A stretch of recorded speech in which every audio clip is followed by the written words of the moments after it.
운동이 중요하다는 사실 모르는 사람이 있을까요? 우리는 모두 운동이 건강에 좋다는 걸 알고 있지만 정작 실천하는 일은 어렵습니다. 매번 운동을 결심하지만 작심삼일로 끝나버리고 바쁘다는 핑계로 미루다가 결국 운동은 해야 하지만 하지 않는 일이 되어버리곤 하죠. 왜 우리는 운동이 필요하다는 걸 알면서도 쉽게 시작하지 못할까요? 이유는 단순합니다. 우리의 뇌가 변화를 싫어하기 때문입니다. 인간의 뇌는 최대한 에너지를 아끼고 싶어 하고 지금 상태를 유지하려는 성향이 강합니다. 그래서 운동을 시작하려 할 때마다 그냥 오늘 하루만 쉬자, 내일부터 하면 되잖아 같은 생각이 떠오르곤 하죠.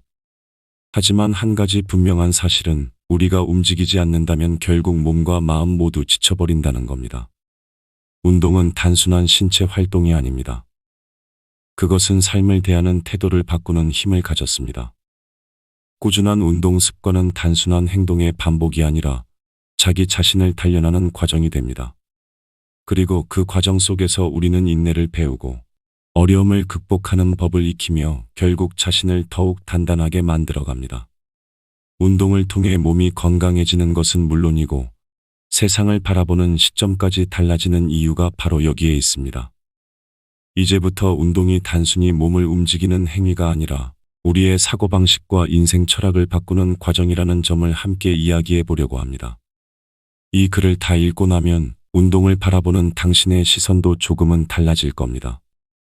그리고 아마도 지금 당장 운동화를 신고 밖으로 나가고 싶어질지도 모르죠. 구독, 좋아요는 사랑입니다. 운동과 철학, 생각의 틀을 깨다.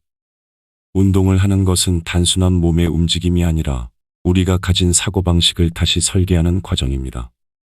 철학자들은 오래전부터 인간이 무엇을 위해 살아가는가라는 질문을 던져왔고 그 질문 속에서 우리는 삶의 본질을 찾으려 했습니다. 그런데 놀랍게도 운동이야말로 그 질문에 대한 가장 현실적인 답이 될 수 있습니다. 운동을 지속하는 사람은 신체뿐만 아니라 정신도 단련되며 세상을 바라보는 관점 자체가 변화하기 때문입니다. 독일의 철학자 쇼펜하우어는 인간의 삶을 의지와 표상의 싸움이라 표현했습니다. 우리의 삶은 하고 싶은 것과 해야 하는 것 사이에서 끊임없이 충돌하며 결국 강한 의지를 가진 사람이 원하는 방향으로 삶을 이끌어갑니다. 운동 역시 마찬가지입니다. 몸을 움직이고 싶지 않은 본능과 운동을 해야 한다는 이성이 충돌할 때 우리는 어떤 선택을 하느냐에 따라 미래가 달라집니다. 꾸준한 운동은 결국 자신의 의지를 단련하는 과정이며 그 속에서 우리는 더욱 강해질 수 있습니다. 스토아 철학자들은 통제할 수 있는 것과 통제할 수 없는 것을 구분하라고 말했습니다. 우리의 몸과 마음을 단련하는 것은 우리가 통제할 수 있는 영역이며 운동을 한다는 것은 곧 자기 자신을 통제하는 힘을 기르는 것입니다.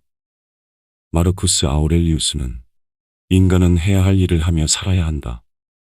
그것이 인간이 존재하는 이유다라고 말했죠. 마치 운동을 위해 일어나는 우리의 모습과도 같습니다. 이불 속에서 조금만 더 자고 싶다는 유혹을 떨치고 운동화를 신는 순간 우리는 자기 자신을 이겨내는 첫걸음을 내딛는 것입니다. 부처님의 가르침에서도 몸과 마음을 닦는 것이 해탈로 가는 길이라 했습니다. 몸을 건강하게 유지하는 것이 곧 깨달음으로 가는 길이라는 의미입니다.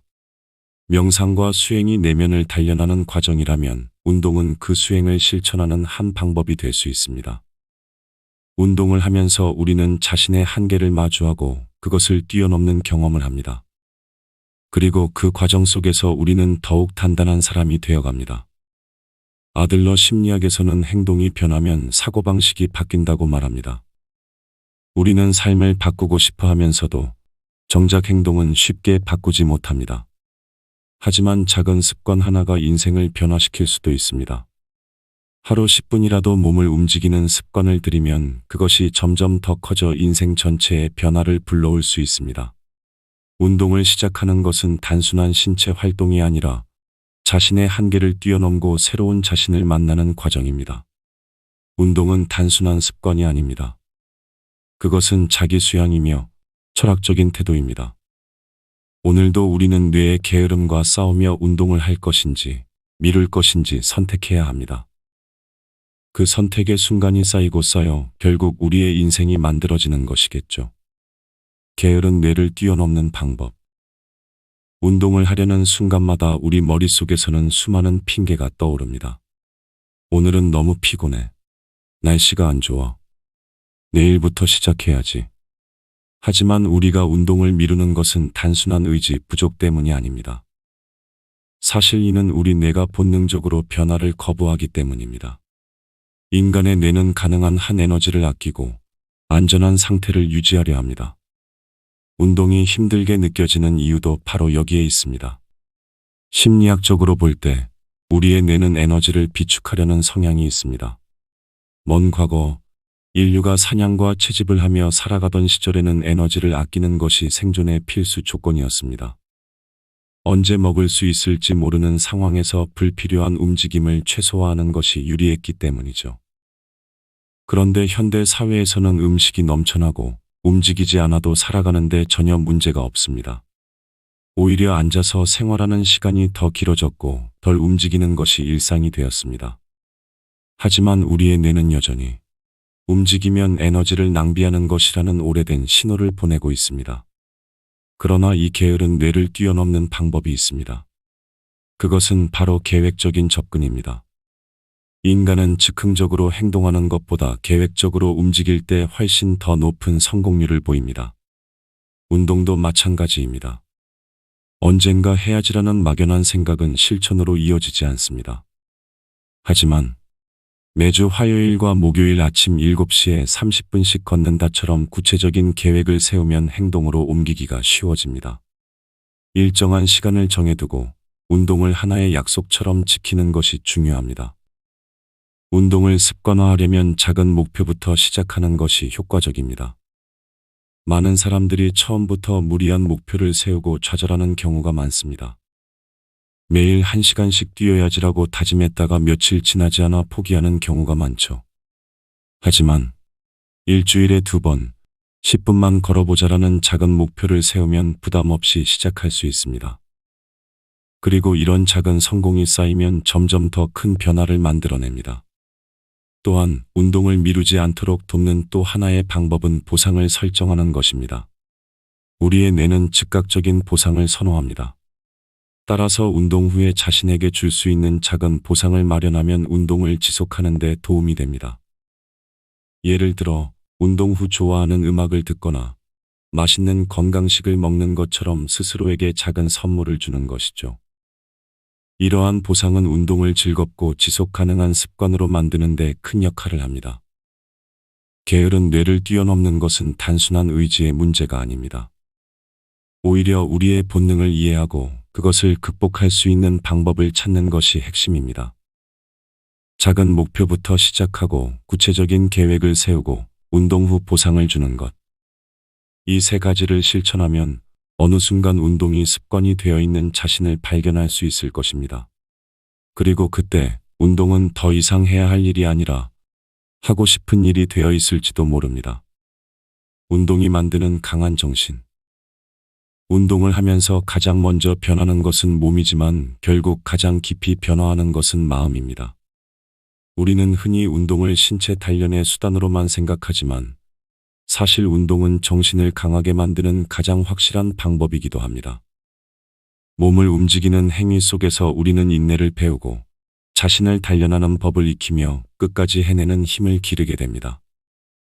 운동을 지속하는 사람은 신체적으로 강해질 뿐만 아니라 삶의 어려움에도 쉽게 무너지지 않는 강인한 정신력을 가지게 됩니다. 쇼펜하우어는 인간의 삶을 의지의 싸움이라 했습니다. 우리의 의지는 늘 편안함을 찾으려 하지만 동시에 우리는 더 나은 삶을 살고 싶어 합니다. 운동은 이 2가지 충돌 사이에서 자신을 단련하는 과정입니다. 아침에 일어나기 힘들어도 몸이 무겁다고 느껴져도 결국 운동을 선택하는 순간 우리는 스스로를 이겨낸 것입니다. 그리고 이런 작은 승리들이 쌓이면서 우리의 정신력은 더욱 강해집니다. 스토아 철학에서도 자신을 단련하는 것만이 진정한 자유로 가는 길이라고 말합니다. 마르쿠스 아우렐리우스는 인간은 자신이 해야 할 일을 하며 살아야 한다고 했죠. 운동을 한다는 것은 단순한 취미가 아닙니다. 그것은 스스로에게 기회를 부여하고 자신을 더 나은 방향으로 이끄는 훈련입니다. 우리가 운동을 통해 몸을 단련하는 것처럼 정신 또한 같은 방식으로 단련될 수 있습니다. 인간관계에서도 꾸준함이 중요한 것처럼 운동도 마찬가지입니다. 처음에는 어렵지만 계속 반복하면 익숙해지고 어느 순간 그것이 우리의 일부가 됩니다. 한 번의 운동이 아니라 지속적인 운동이 우리를 변화시킵니다. 이는 마치 인간관계에서 신뢰를 쌓는 과정과도 비슷합니다. 오랜 시간 꾸준히 노력해야 관계가 단단해지듯이 우리의 몸과 마음도 끊임없는 노력 속에서 더욱 강해집니다. 또한 운동을 하면서 우리는 신체적인 고통을 견디는 법을 배웁니다. 처음에는 숨이 차고 근육이 뻐근하고 몸이 버티기 힘들어 보이지만 시간이 지나면 그 고통이 익숙해지고 오히려 즐거움으로 변하기도 합니다. 이 과정에서 우리는 인내하는 법을 배웁니다. 삶에서도 마찬가지입니다. 예상치 못한 어려움이 찾아올 때 운동을 통해 단련된 사람은 쉽게 무너지지 않습니다. 왜냐하면 그는 이미 반복된 훈련을 통해 힘든 순간을 버티고 나면 반드시 성장한다는 사실을 몸으로 경험했기 때문입니다. 운동을 지속하는 사람은 결코 쉽게 포기하지 않습니다. 운동을 통해 스스로를 단련한 사람은 삶의 난관 앞에서도 쉽게 주저앉지 않습니다. 그는 이미 자신의 한계를 넘어서 본 경험이 있고 그 과정을 통해 스스로가 강해졌다는 것을 알고 있기 때문입니다. 그래서 운동은 단순한 신체 활동이 아니라 삶을 살아가는 태도를 만들어가는 과정이라고 할 수 있습니다. 운동이 만드는 강한 정신. 그것은 단순한 근육의 힘이 아니라 삶을 대하는 우리의 태도를 바꾸는 힘입니다. 삶을 바꾸는 운동의 기적. 운동을 하면 기분이 좋아진다는 말, 누구나 한 번쯤 들어봤을 겁니다. 그런데 정말 그럴까요? 단순히 몸이 좋아지는 걸 넘어서 운동이 우리의 삶 자체를 변화시킬 수 있을까요? 정답은 그렇다입니다.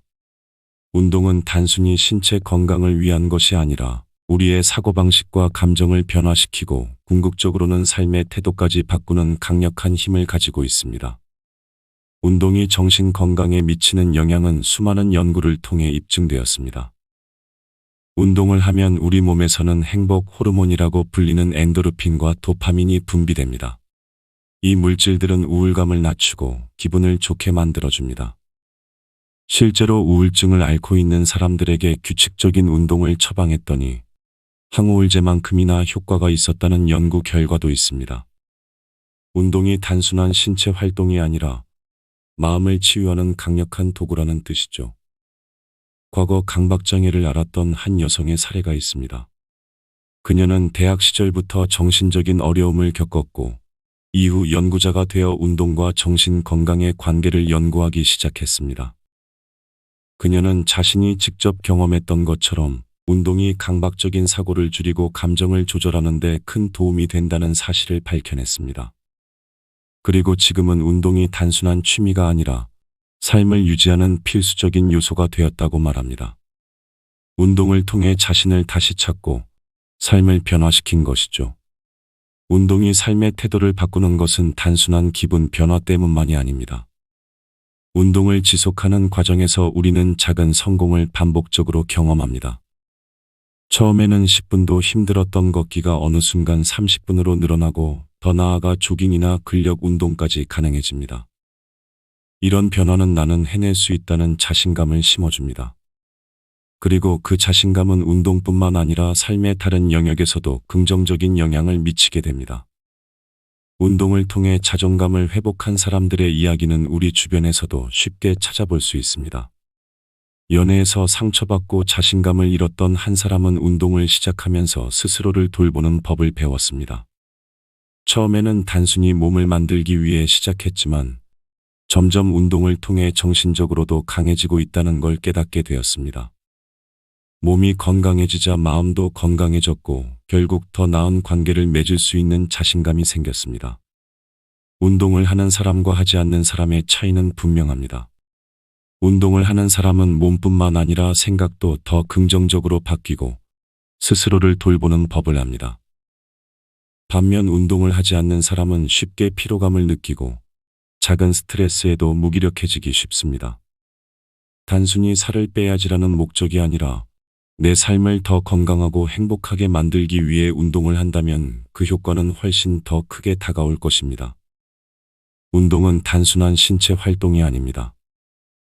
그것은 우리가 삶을 대하는 방식을 바꾸는 가장 확실한 방법 중 하나입니다.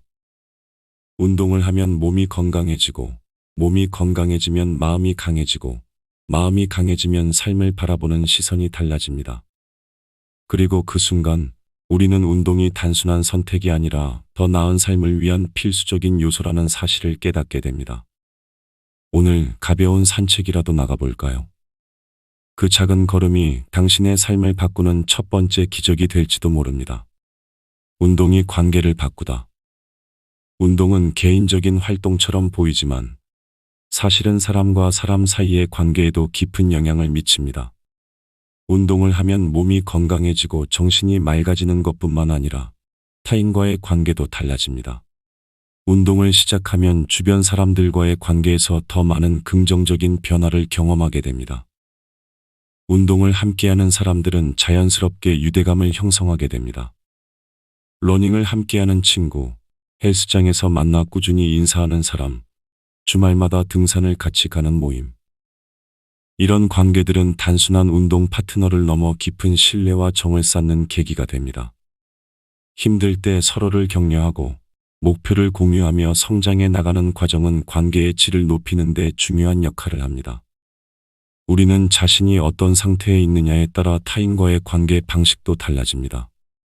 운동을 꾸준히 하는 사람들은 신체적으로 건강할 뿐만 아니라 정신적으로도 더 긍정적이고 활기찬 에너지를 갖게 됩니다. 긍정적인 기운을 가진 사람에게는 자연스럽게 좋은 인연이 따라오게 마련입니다. 반대로 신체적 피로와 스트레스가 쌓이면 타인에게도 짜증을 내거나 부정적인 태도를 보이기 쉽습니다. 결국 운동은 내가 어떤 사람으로 살아갈 것인가에 대한 문제와도 연결됩니다. 운동을 하면 자존감이 높아지고 자존감이 높은 사람은 인간관계에서도 더 안정적입니다. 연애에서도 그렇고 직장에서도 마찬가지입니다. 운동을 하는 사람은 자기 자신을 돌보는 법을 알기 때문에 타인을 대할 때도 더 따뜻하고 여유로운 태도를 보일 수 있습니다. 특히 관계에서 오는 스트레스를 운동으로 해소할 수 있다면 감정적으로 더 균형 잡힌 상태를 유지할 수 있습니다. 운동을 통해 인간관계를 개선한 사례는 많습니다. 부부가 함께 운동을 하면서 예전보다 대화가 많아졌다는 이야기도 있고, 직장 동료들과 조깅을 하면서 팀워크가 좋아졌다는 경험담도 있습니다. 함께 땀을 흘리고 목표를 공유하는 과정은 자연스럽게 서로를 이해하는 계기가 됩니다. 운동은 단순한 신체 활동이 아니라 관계를 회복하고 강화하는 중요한 매개체가 될 수 있습니다. 결국 운동은 내면뿐만 아니라 외부 세계와의 관계까지 변화시킵니다. 나 자신을 먼저 돌볼 줄 아는 사람이 타인도 더 잘 돌볼 수 있습니다.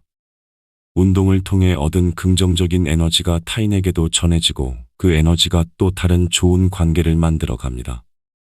그래서 우리는 이렇게 말할 수 있습니다. 운동은 나를 위한 것이지만 결국 우리를 위한 것이기도 하다고요. 운동이 철학이 되는 순간. 처음 운동을 시작할 때의 목표는 단순할지도 모릅니다. 살을 빼기 위해, 건강을 위해, 조금 더 예뻐지기 위해. 하지만 꾸준히 운동을 하다 보면 어느 순간 깨닫게 됩니다. 운동이 단순한 신체 활동이 아니라 삶을 대하는 태도 그 자체라는 것을요. 우리는 흔히 철학을 깊은 사색이라고 생각하지만 철학은 결국 어떻게 살아갈 것인가에 대한 질문입니다.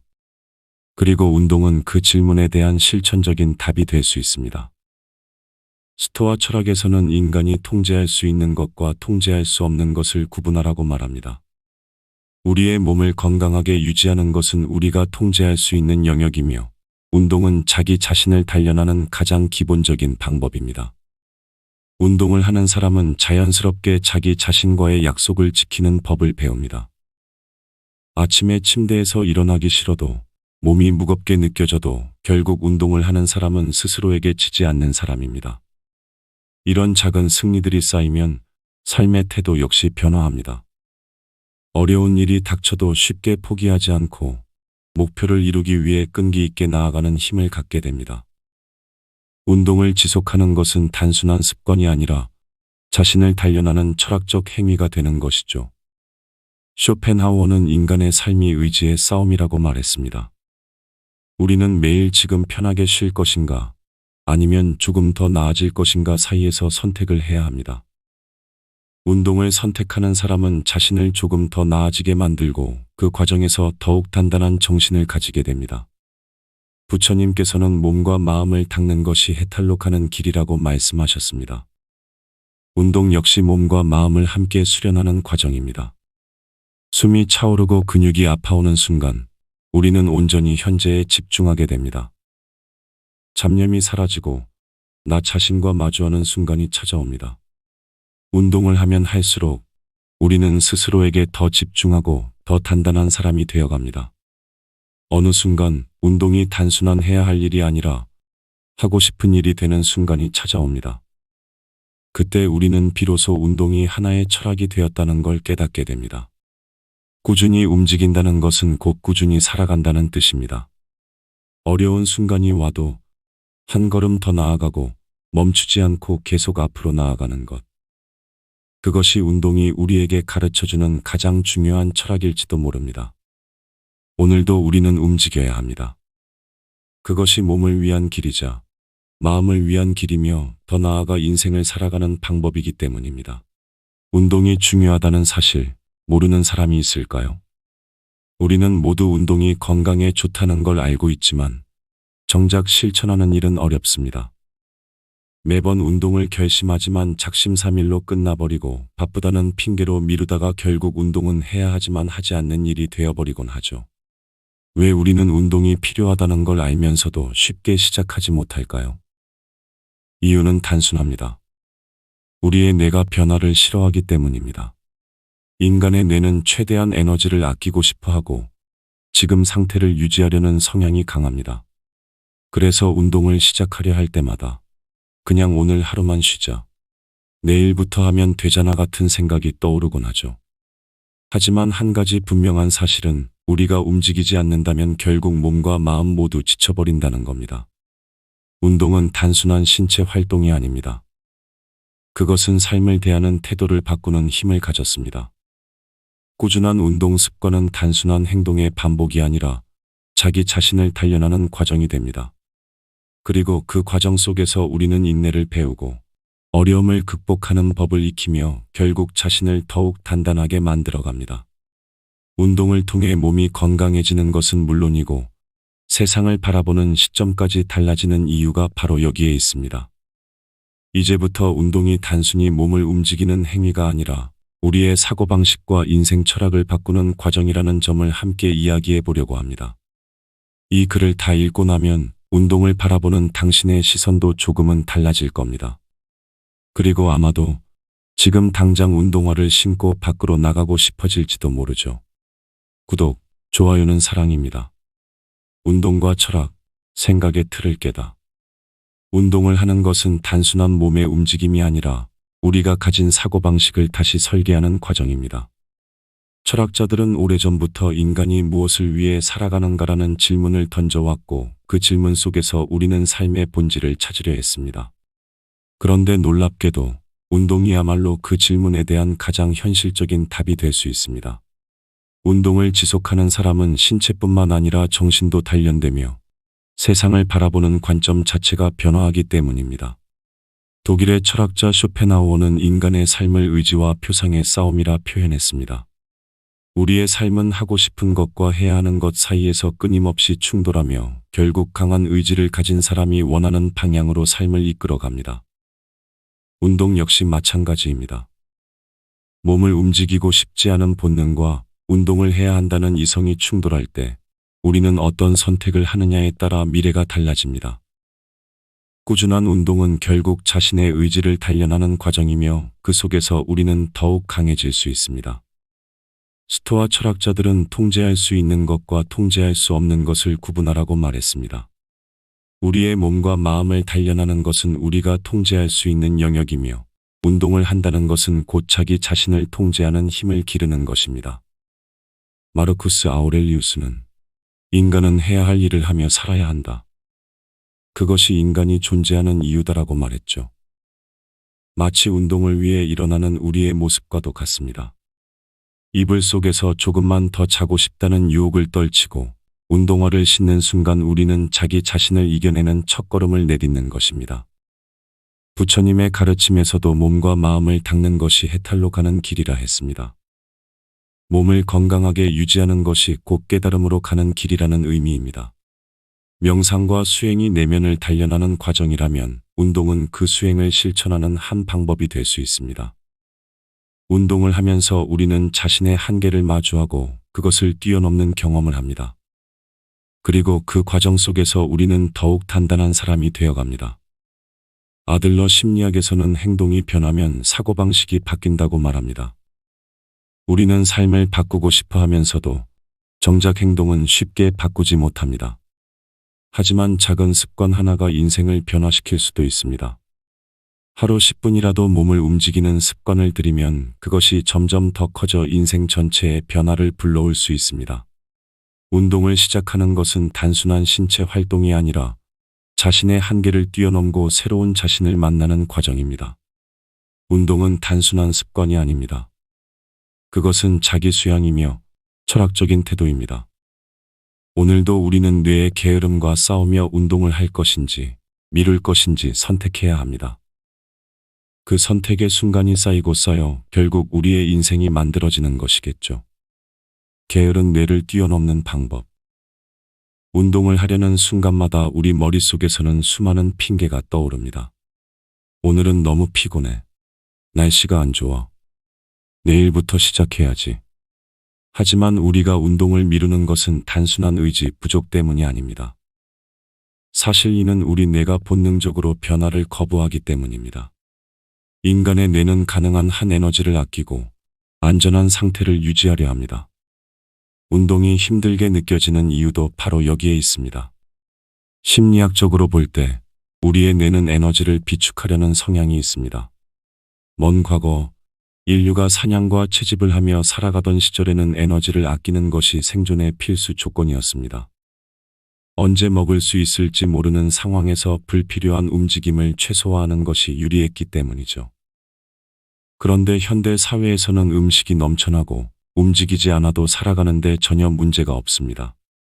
오히려 앉아서 생활하는 시간이 더 길어졌고 덜 움직이는 것이 일상이 되었습니다. 하지만 우리의 뇌는 여전히 움직이면 에너지를 낭비하는 것이라는 오래된 신호를 보내고 있습니다. 그러나 이 게으른 뇌를 뛰어넘는 방법이 있습니다. 그것은 바로 계획적인 접근입니다. 인간은 즉흥적으로 행동하는 것보다 계획적으로 움직일 때 훨씬 더 높은 성공률을 보입니다. 운동도 마찬가지입니다. 언젠가 해야지라는 막연한 생각은 실천으로 이어지지 않습니다. 하지만 매주 화요일과 목요일 아침 7시에 30분씩 걷는다처럼 구체적인 계획을 세우면 행동으로 옮기기가 쉬워집니다. 일정한 시간을 정해두고 운동을 하나의 약속처럼 지키는 것이 중요합니다. 운동을 습관화하려면 작은 목표부터 시작하는 것이 효과적입니다.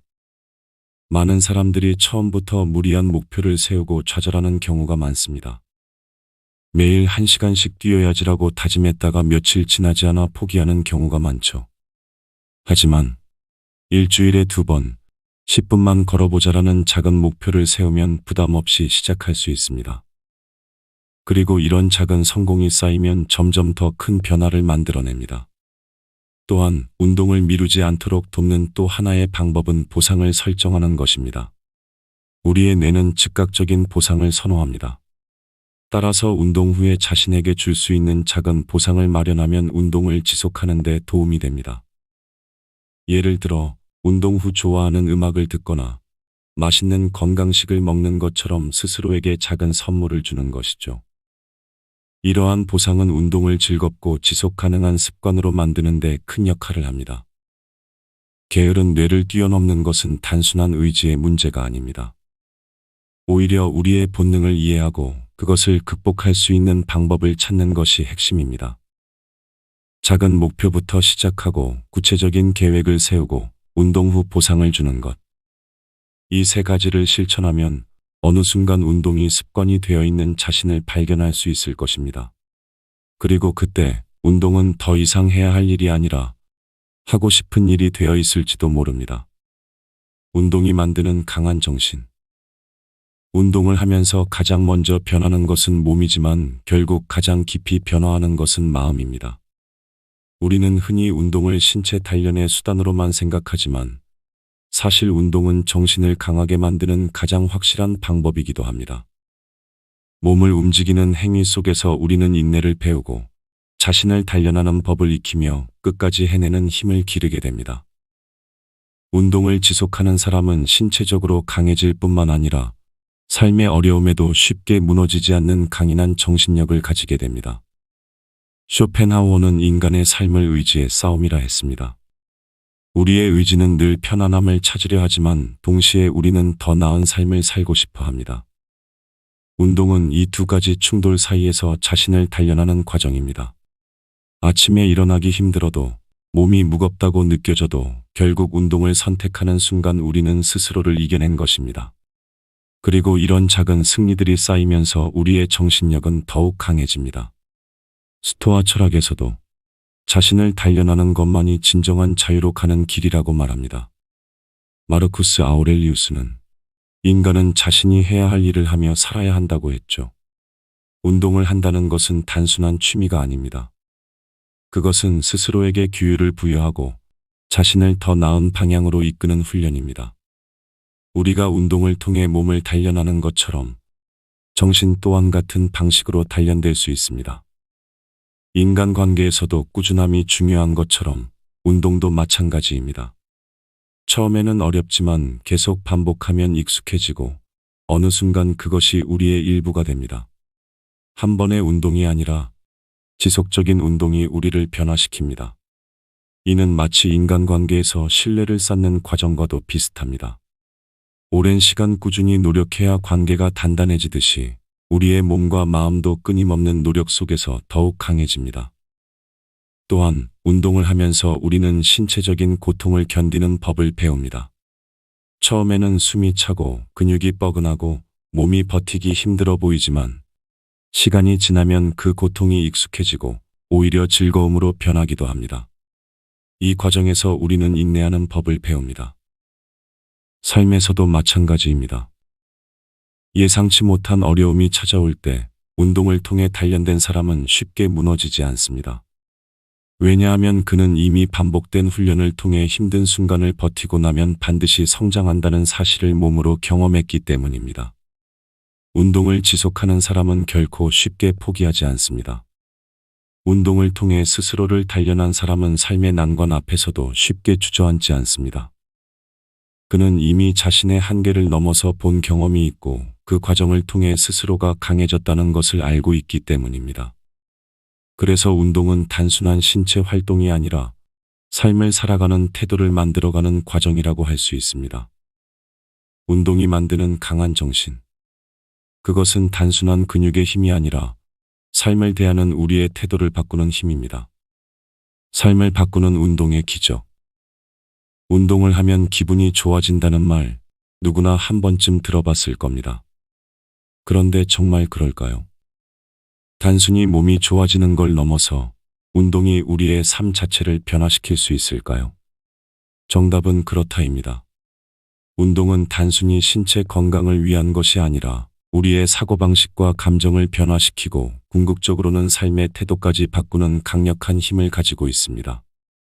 운동이 정신 건강에 미치는 영향은 수많은 연구를 통해 입증되었습니다. 운동을 하면 우리 몸에서는 행복 호르몬이라고 불리는 엔도르핀과 도파민이 분비됩니다. 이 물질들은 우울감을 낮추고 기분을 좋게 만들어줍니다. 실제로 우울증을 앓고 있는 사람들에게 규칙적인 운동을 처방했더니 항우울제만큼이나 효과가 있었다는 연구 결과도 있습니다. 운동이 단순한 신체 활동이 아니라 마음을 치유하는 강력한 도구라는 뜻이죠. 과거 강박장애를 앓았던 한 여성의 사례가 있습니다. 그녀는 대학 시절부터 정신적인 어려움을 겪었고 이후 연구자가 되어 운동과 정신 건강의 관계를 연구하기 시작했습니다. 그녀는 자신이 직접 경험했던 것처럼 운동이 강박적인 사고를 줄이고 감정을 조절하는 데 큰 도움이 된다는 사실을 밝혀냈습니다. 그리고 지금은 운동이 단순한 취미가 아니라 삶을 유지하는 필수적인 요소가 되었다고 말합니다. 운동을 통해 자신을 다시 찾고 삶을 변화시킨 것이죠. 운동이 삶의 태도를 바꾸는 것은 단순한 기분 변화 때문만이 아닙니다. 운동을 지속하는 과정에서 우리는 작은 성공을 반복적으로 경험합니다. 처음에는 10분도 힘들었던 걷기가 어느 순간 30분으로 늘어나고 더 나아가 조깅이나 근력 운동까지 가능해집니다. 이런 변화는 나는 해낼 수 있다는 자신감을 심어줍니다. 그리고 그 자신감은 운동뿐만 아니라 삶의 다른 영역에서도 긍정적인 영향을 미치게 됩니다. 운동을 통해 자존감을 회복한 사람들의 이야기는 우리 주변에서도 쉽게 찾아볼 수 있습니다. 연애에서 상처받고 자신감을 잃었던 한 사람은 운동을 시작하면서 스스로를 돌보는 법을 배웠습니다. 처음에는 단순히 몸을 만들기 위해 시작했지만 점점 운동을 통해 정신적으로도 강해지고 있다는 걸 깨닫게 되었습니다. 몸이 건강해지자 마음도 건강해졌고 결국 더 나은 관계를 맺을 수 있는 자신감이 생겼습니다. 운동을 하는 사람과 하지 않는 사람의 차이는 분명합니다. 운동을 하는 사람은 몸뿐만 아니라 생각도 더 긍정적으로 바뀌고 스스로를 돌보는 법을 압니다. 반면 운동을 하지 않는 사람은 쉽게 피로감을 느끼고 작은 스트레스에도 무기력해지기 쉽습니다. 단순히 살을 빼야지라는 목적이 아니라 내 삶을 더 건강하고 행복하게 만들기 위해 운동을 한다면 그 효과는 훨씬 더 크게 다가올 것입니다. 운동은 단순한 신체 활동이 아닙니다. 그것은 우리가 삶을 대하는 방식을 바꾸는 가장 확실한 방법 중 하나입니다. 운동을 하면 몸이 건강해지고, 몸이 건강해지면 마음이 강해지고, 마음이 강해지면 삶을 바라보는 시선이 달라집니다. 그리고 그 순간 우리는 운동이 단순한 선택이 아니라 더 나은 삶을 위한 필수적인 요소라는 사실을 깨닫게 됩니다. 오늘 가벼운 산책이라도 나가볼까요? 그 작은 걸음이 당신의 삶을 바꾸는 첫 번째 기적이 될지도 모릅니다. 운동이 관계를 바꾸다. 운동은 개인적인 활동처럼 보이지만 사실은 사람과 사람 사이의 관계에도 깊은 영향을 미칩니다. 운동을 하면 몸이 건강해지고 정신이 맑아지는 것뿐만 아니라 타인과의 관계도 달라집니다. 운동을 시작하면 주변 사람들과의 관계에서 더 많은 긍정적인 변화를 경험하게 됩니다. 운동을 함께하는 사람들은 자연스럽게 유대감을 형성하게 됩니다. 러닝을 함께하는 친구, 헬스장에서 만나 꾸준히 인사하는 사람, 주말마다 등산을 같이 가는 모임. 이런 관계들은 단순한 운동 파트너를 넘어 깊은 신뢰와 정을 쌓는 계기가 됩니다. 힘들 때 서로를 격려하고 목표를 공유하며 성장해 나가는 과정은 관계의 질을 높이는 데 중요한 역할을 합니다. 우리는 자신이 어떤 상태에 있느냐에 따라 타인과의 관계 방식도 달라집니다. 운동을 꾸준히 하는 사람들은 신체적으로 건강할 뿐만 아니라 정신적으로도 더 긍정적이고 활기찬 에너지를 갖게 됩니다. 긍정적인 기운을 가진 사람에게는 자연스럽게 좋은 인연이 따라오게 마련입니다. 반대로 신체적 피로와 스트레스가 쌓이면 타인에게도 짜증을 내거나 부정적인 태도를 보이기 쉽습니다. 결국 운동은 내가 어떤 사람으로 살아갈 것인가에 대한 문제와도 연결됩니다. 운동을 하면 자존감이 높아지고 자존감이 높은 사람은 인간관계에서도 더 안정적입니다. 연애에서도 그렇고 직장에서도 마찬가지입니다. 운동을 하는 사람은 자기 자신을 돌보는 법을 알기 때문에 타인을 대할 때도 더 따뜻하고 여유로운 태도를 보일 수 있습니다. 특히 관계에서 오는 스트레스를 운동으로 해소할 수 있다면 감정적으로 더 균형 잡힌 상태를 유지할 수 있습니다. 운동을 통해 인간관계를 개선한 사례는 많습니다. 부부가 함께 운동을 하면서 예전보다 대화가 많아졌다는 이야기도 있고, 직장 동료들과 조깅을 하면서 팀워크가 좋아졌다는 경험담도 있습니다. 함께 땀을 흘리고 목표를 공유하는 과정은 자연스럽게 서로를 이해하는 계기가 됩니다. 운동은 단순한 신체 활동이 아니라 관계를 회복하고 강화하는 중요한 매개체가 될 수 있습니다. 결국 운동은 내면뿐만 아니라 외부 세계와의 관계까지 변화시킵니다. 나 자신을 먼저 돌볼 줄 아는 사람이 타인도 더 잘 돌볼 수 있습니다. 운동을 통해 얻은 긍정적인 에너지가 타인에게도 전해지고 그 에너지가 또 다른 좋은 관계를 만들어 갑니다. 그래서 우리는 이렇게 말할 수 있습니다. 운동은 나를 위한 것이지만 결국 우리를 위한 것이기도 하다고요. 운동이 철학이 되는 순간. 처음 운동을 시작할 때의 목표는 단순할지도 모릅니다. 살을 빼기 위해, 건강을 위해, 조금 더 예뻐지기 위해. 하지만 꾸준히 운동을 하다 보면 어느 순간 깨닫게 됩니다. 운동이 단순한 신체 활동이 아니라 삶을 대하는 태도 그 자체라는 것을요. 우리는 흔히 철학을 깊은 사색이라고 생각하지만 철학은 결국 어떻게 살아갈 것인가에 대한 질문입니다. 그리고 운동은 그 질문에 대한 실천적인 답이 될 수 있습니다. 스토아 철학에서는 인간이 통제할 수 있는 것과 통제할 수 없는 것을 구분하라고 말합니다. 우리의 몸을 건강하게 유지하는 것은 우리가 통제할 수 있는 영역이며 운동은 자기 자신을 단련하는 가장 기본적인 방법입니다. 운동을 하는 사람은 자연스럽게 자기 자신과의 약속을 지키는 법을 배웁니다. 아침에 침대에서 일어나기 싫어도 몸이 무겁게 느껴져도 결국 운동을 하는 사람은 스스로에게 지지 않는 사람입니다. 이런 작은 승리들이 쌓이면 삶의 태도 역시 변화합니다. 어려운 일이 닥쳐도 쉽게 포기하지 않고 목표를 이루기 위해 끈기 있게 나아가는 힘을 갖게 됩니다. 운동을 지속하는 것은 단순한 습관이 아니라 자신을 단련하는 철학적 행위가 되는 것이죠. 쇼펜하우어는 인간의 삶이 의지의 싸움이라고 말했습니다. 우리는 매일 지금 편하게 쉴 것인가 아니면 조금 더 나아질 것인가 사이에서 선택을 해야 합니다. 운동을 선택하는 사람은 자신을 조금 더 나아지게 만들고 그 과정에서 더욱 단단한 정신을 가지게 됩니다. 부처님께서는 몸과 마음을 닦는 것이 해탈로 가는 길이라고 말씀하셨습니다. 운동 역시 몸과 마음을 함께 수련하는 과정입니다. 숨이 차오르고 근육이 아파오는 순간 우리는 온전히 현재에 집중하게 됩니다. 잡념이 사라지고 나 자신과 마주하는 순간이 찾아옵니다. 운동을 하면 할수록 우리는 스스로에게 더 집중하고 더 단단한 사람이 되어갑니다. 어느 순간 운동이 단순한 해야 할 일이 아니라 하고 싶은 일이 되는 순간이 찾아옵니다. 그때 우리는 비로소 운동이 하나의 철학이 되었다는 걸 깨닫게 됩니다. 꾸준히 움직인다는 것은 곧 꾸준히 살아간다는 뜻입니다. 어려운 순간이 와도 한 걸음 더 나아가고 멈추지 않고 계속 앞으로 나아가는 것. 그것이 운동이 우리에게 가르쳐주는 가장 중요한 철학일지도 모릅니다. 오늘도 우리는 움직여야 합니다. 그것이 몸을 위한 길이자 마음을 위한 길이며 더 나아가 인생을 살아가는 방법이기 때문입니다.